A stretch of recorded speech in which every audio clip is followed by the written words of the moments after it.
It's a mess. You must feel horrible. You've lost everything. Your father, your tribe, your best friend. Thank you for summing that up.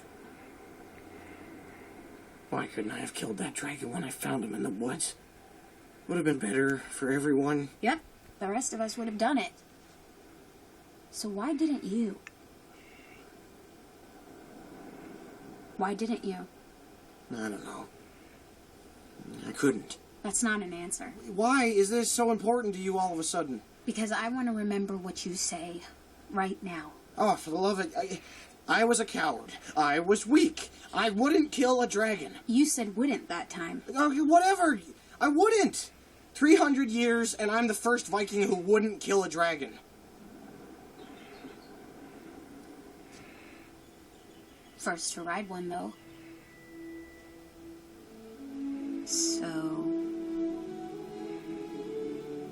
I wouldn't kill him because he looked as frightened as I was. I looked at him, and I saw myself. I bet he's really frightened now. What are you gonna do about it? Probably something stupid. Good, but you've already done that.